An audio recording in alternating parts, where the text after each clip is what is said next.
mardi 6 août. Yorana, merci d'être fidèle à votre rendez-vous d'information. Voici les titres.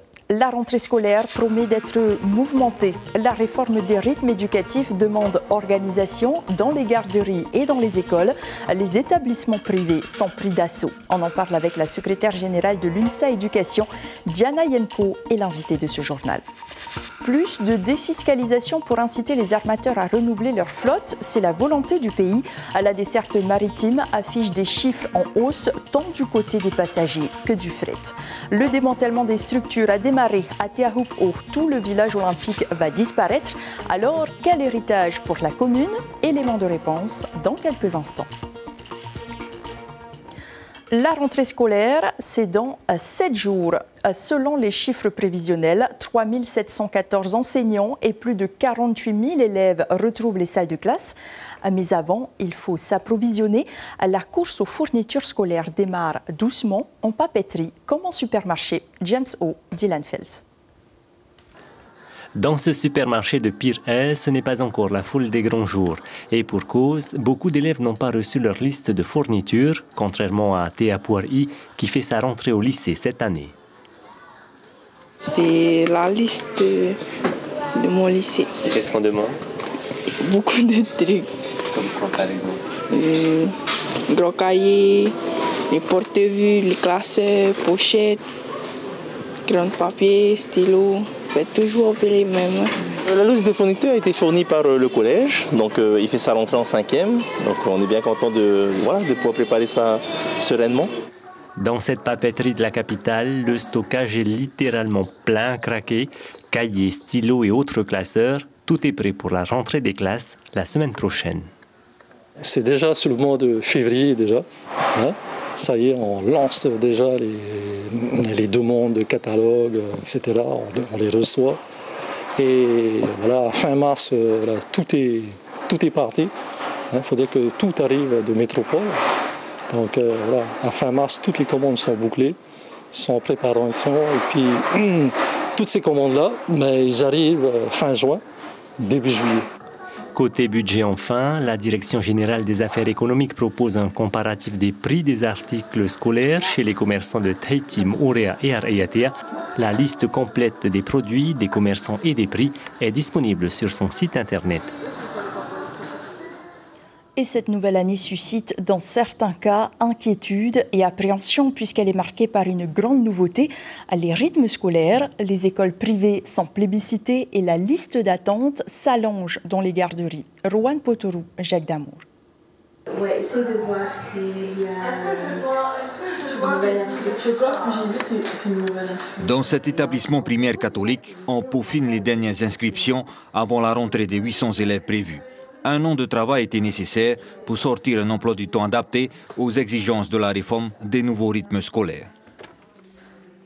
Nous avons mis en place un autre système, c'est d'ouvrir l'école à 7h et puis à 7h20, 7h30, ça dépend j'ai 2 sites là, un site maternel et élémentaire. Donc on propose des activités aux enfants, ce sont les enseignants qui proposent des activités aux enfants, ça fait partie de leurs horaires obligatoires. Ensuite, on commence à 8h pour finir à 14h30. Et 14h30, on propose des activités aux enfants. Peu importe les heures qui ont été mises en place, ils peuvent être là présents pour récupérer justement les petits-enfants. Mais par contre, les parents, peut-être il y aura un petit problème parce que c'est les horaires du travail, c'est un peu difficile. Avec ce nouveau dispositif horaire, forcément les demandes dans les garderies sont en croissance. Pour Muriel, responsable d'une structure à Punavia, cette nouvelle formule est difficile à satisfaire. Les inscriptions sont déjà closes depuis quelques mois et la liste d'attente continue de s'allonger. On va devoir garder plus longtemps les enfants. Donc il faut aussi embaucher le personnel parce que c'est nous qui allons plus longtemps garder les enfants. Il faut les occuper, les amuser avant que les parents arrivent. Sur le quota, on a arrêté à 30 enfants. Donc c'est le seul moyen un peu, on va dire, de calmer un peu tous les inscriptions et de voir un peu comment ça va se passer à la rentrée. À partir du 14 août, les élèves du Fénois reprendront le chemin de l'école et c'est à ce moment-là qu'on aura le verdict sur l'efficacité de la réforme engagée par le gouvernement sur le rythme scolaire. Va-t-elle améliorer la mobilité routière et décongestionner le trafic? Résultat, dans une semaine aux heures de pointe sur la côte est et ouest de Tahiti. Et nous accueillons maintenant notre invitée Diana Yenko Yorana. Yorana. Merci d'être sur Polynésie la première. On vient de le voir, la rentrée ne sera pas de tout repos. Aujourd'hui, difficile de changer grand-chose puisque les dés sont jetés. Quelle attitude allez-vous adopter à partir de la rentrée scolaire ? Ben, écoutez, le mot qui me vient à l'esprit tout de suite, c'est vigilance. Vigilance parce que tous les enseignants ne sont pas à la même enseigne. Et donc, nous avons des secteurs où il n'y a pas véritablement de grands changements. Et c'est sur ces secteurs, Punaviam, Auréa, Mahina, Aroué, nous allons être très, très vigilants sur ces secteurs. Et puis, il y a des secteurs où les mairies ont joué le jeu, puisque pour les écoles qui n'ont école que le matin, ils ont mis en place des activités occupationnelles les après-midi, éducatives, culturelles. Et je pense que dans 6 mois, comme l'a préconisé notre ministre, on fera un bilan d'étape. Pourquoi être plus vigilant dans certains secteurs plus que d'autres, par exemple à Punaauia, là où il n'y aura pas énormément de changements?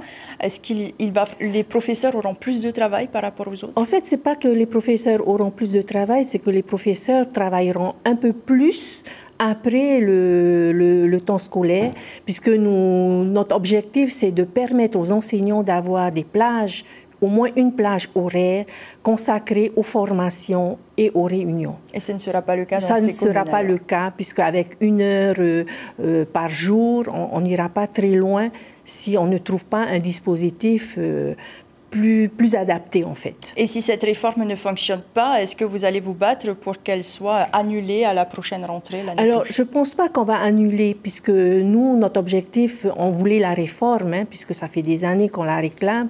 Il faudra faire des propositions pour améliorer le dispositif pour l'intérêt des élèves et ceux des personnels. Dans le secondaire maintenant, 8 lauréats polynésiens des concours de l'éducation nationale sont privés d'années de stage en Polynésie. Quelle est la position de UNSA Éducation? Alors, il y a deux catégories. Il y a des enseignants, on a plus de lauréats que de postes vacants sur certaines disciplines. Malheureusement, on ne peut pas créer des postes pour ces collègues-là. Ils sont amenés à aller en métropole pour être titularisés. Et puis la deuxième catégorie, ce sont ces enseignants qui ont eu leur affectation en Polynésie sur des postes vacants et qui ont appris la semaine dernière qu'ils devaient partir en métropole. Et là, c'est le branle-bas du combat. Nous sommes en train de chercher les causes et de trouver des postes, parce que les postes existent. Il semble, selon le ministre, visiblement je que les postes pense que oui, sont avec vacants. nos commissaires paritaires, on a fait aussi des recherches et j'espère pouvoir régler la situation de quelques jeunes professeurs qui sont pris au dépourvu, puisque partir en France, ça se prépare. Ce n'est pas à 2 semaines de la rentrée qu'on va trouver logement, installation, etc. Donc, je croise les doigts pour que le vice-rectorat et le ministère trouvent des solutions. C'est un scénario qui se répète chaque année. À votre avis, comment y mettre un terme définitivement? Je pense qu'il faudra aussi, au niveau des concours, au niveau des disciplines, mieux cerner les disciplines qui sont défaillantes chez nous. Parce que quand il y a un surplus, c'est évident qu'on ne pourra pas satisfaire tout le monde. Donc, on va faire une campagne pour informer nos futurs professeurs sur les disciplines à opter. La réforme des retraites est aussi entamée. Malgré votre bataille depuis 2009, l'État a poursuivi son travail. Aujourd'hui, qu'est-ce qu'il reste à faire? Alors aujourd'hui, force est de constater qu'après 15 ans de combat sur les 75% de notre salaire indexé, le gouvernement Macron, lorsque le président s'est déplacé en 2022, nous avait promis de mettre en place une compensation à la perte de l'ITR. Aujourd'hui, on nous propose un dispositif qui est certes peut-être pas la panacée, on va dire ça comme ça, mais nous pensons que c'est mieux que rien. Parce qu'en 2028, c'est bientôt, c'est 0 ITR. Alors l'ITR, c'est la compensation de la vie chère d'un retraité. Donc c'est sûr qu'il faudra l'améliorer. Donc le dispositif actuel vous convient? nous convient parce qu'il a le mérite d'exister, mais il faudra l'améliorer pour pouvoir tendre vers un pourcentage proche de 75%. En fait, c'est le combat que nous voulons mener. Et donc, je veux rassurer les collègues fonctionnaires que c'est un dispositif qui est volontaire, optionnel, et que nous, au niveau de notre syndicat, nous avons les simulateurs pour vous aider à faire le choix et à voir si ça vaut le coup ou pas, surtout en fonction de son âge. Merci beaucoup, Diana Yenko, de l'information et de l'accompagnement. Donc, merci beaucoup d'avoir été avec nous ce soir. Et je vous rappelle que la rentrée sera échelonnée donc à partir du 13 août. Le gouvernement veut encourager les armateurs à renouveler leur flotte, notamment celle chargée d'embarquer le fret, car les navires trop vieillissants subissent trop souvent des pannes et paralysent les dessertes. 2 millions, c'est le nombre de passagers qui ont emprunté les navettes maritimes l'an dernier, alors de leur côté, les sociétés transportant les passagers ont le vent en poupe. Rayhey Nadjarian et Jacques Damour. C'est un sourire qui en dit long sur les bons résultats recueillis par le Voyar Air. Cette année, plus de 100 000 passagers ont opté pour la desserte des îles sous le vent, à savoir Huahine, Raiatea, Taha'a et Bora Bora. Un chiffre record pour la compagnie, implantée depuis 3 ans. La réussite, c'est d'abord c'est l'ambiance. C'est cette ambiance polynésienne, de voyager polynésienne. C'est pas facile à tenir parce qu'ils sont pris entre deux feux. Il y a le progrès, certes, mais il y a aussi notre attitude. À une dizaine de mètres du Voyar Air se trouve l'Apetei Express. Mis à l'eau il y a 4 ans, ce navire assure les mêmes dessertes que son concurrent, à une exception près. Depuis 1 mois, il est possible de se rendre à Maupiti. Une autre destination devrait voir le jour très prochainement. On a la ligne Tayarapu-Papeete. Donc je pense d'ici, dans le courant de ce mois, et on va débuter cette ligne-là à Faratea. Donc Faratea, Papeete. Papeete ensuite dans les îles sous le vent. Pareil au retour des îles sous le vent, Papeete et après Faratea. Suite à cet afflux de passagers, le gouvernement souhaite accompagner les armateurs via la défiscalisation locale. Plus de 6 milliards de francs ont déjà été débloqués pour affréter 5 nouveaux navires d'ici 2026. Le VITR 2 très prochainement, dans les prochains jours, pour les îles sous le vent, mais également le Hawaii Kinui 2 pour les îles sous le vent, pour les Tuamotu le Dori 2 et pour les Australes, le Nahiro Epais et également l'Arano. Il faut savoir que pour un porteur de projet privé, celui-ci peut financer à hauteur de 30% l'acquisition d'un navire neuf à l'aide de crédits d'impôt qui sont octroyés par le pays s'il est lauréat de la défiscalisation locale. En Polynésie, 20 navires assurent la desserte maritime dans les 5 archipels. Cependant, 40% de la flottille est vieillissante. Certains frôlent même les 40 ans d'existence. Et à partir du mois d'octobre 2024, les armateurs auront l'obligation de procéder au traitement dématérialisé de leurs connaissements, planning et avis de départ via le téléservice Revatua. Que restera-t-il des Jeux Olympiques ? Au lendemain de la cérémonie de clôture, les infrastructures commencent déjà à disparaître. Chaque organisation récupère son matériel et les habitants retrouvent petit à petit le calme tant espéré. Le reportage de Mereni Gomblin et Heidi Yengo. C'est plié, balayé, mais pas oublié. La maire de Te Ahupu'o participe au nettoyage avec la population. Elle veille à ce que Te Ahupu'o retrouve son vrai visage et que rien ne soit laissé à l'abandon après les JO. Oui, on nettoie parce que on a vu le reportage sur le après JO dans les autres pays que c'est vraiment sale, enfin mais vous quoi.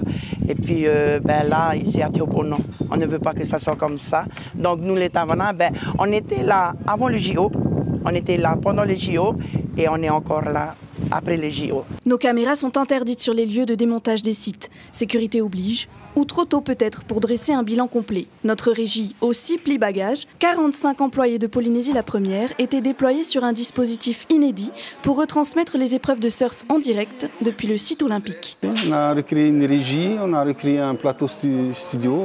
On était juste en face du scaffolding, donc endroit idéal, en plein cœur de l'action. Ça, c'était bien. Tout sera démonté d'ici 1 mois. Bientôt fini la poussière des passages incessants, les habitants vont pouvoir retrouver leur tranquillité. Ça circule les voitures, c'est normal, hein, comme c'est le JO. On n'y peut rien aussi, quoi.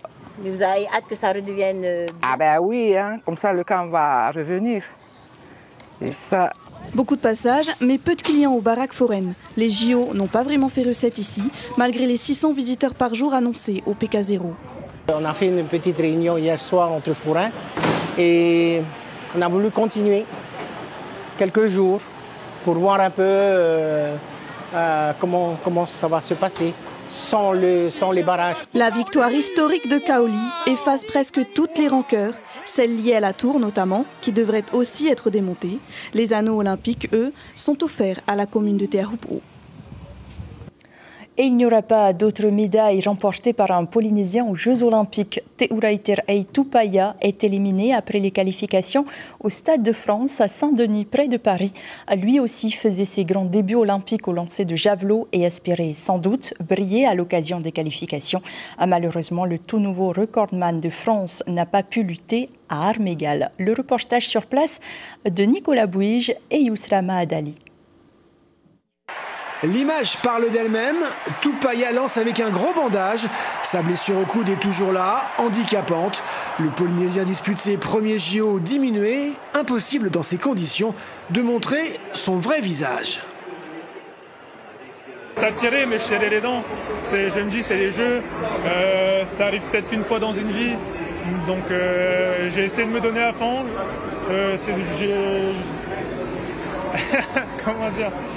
C'est très déçu de cette prestation, sachant que j'ai quand même voulu, j'y croyais jusqu'au bout, même durant les semaines de préparation, malgré la douleur, tout ça, on s'est dit on va serrer les dents, on a fait tous les soins qu'il fallait pour, mais malheureusement pour moi ça passe pas.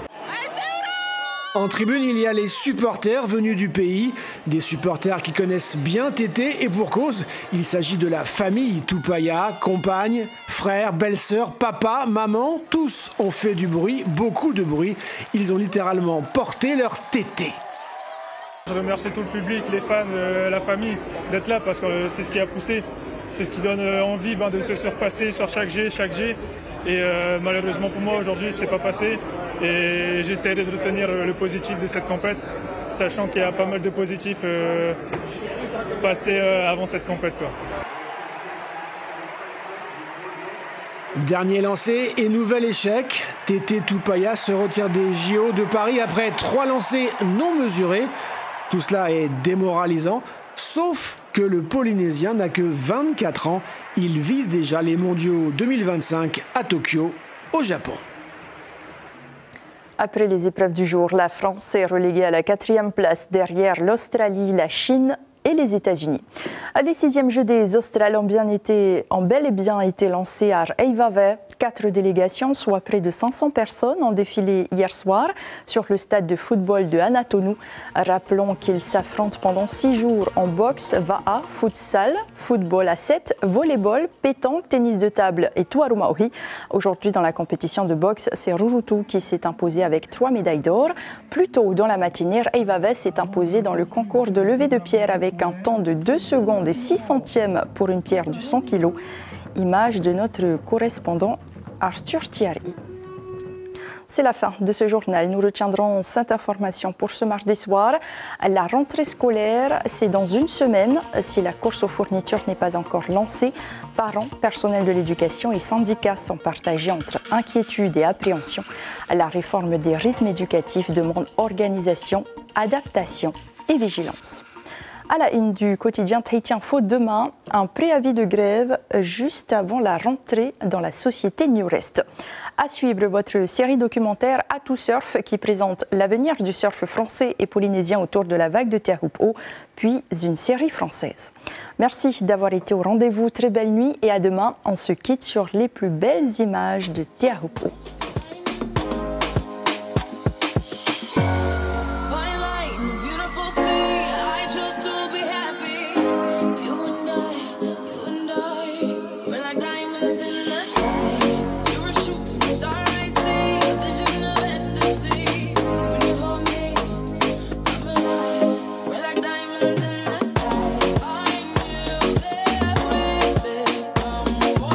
Right away.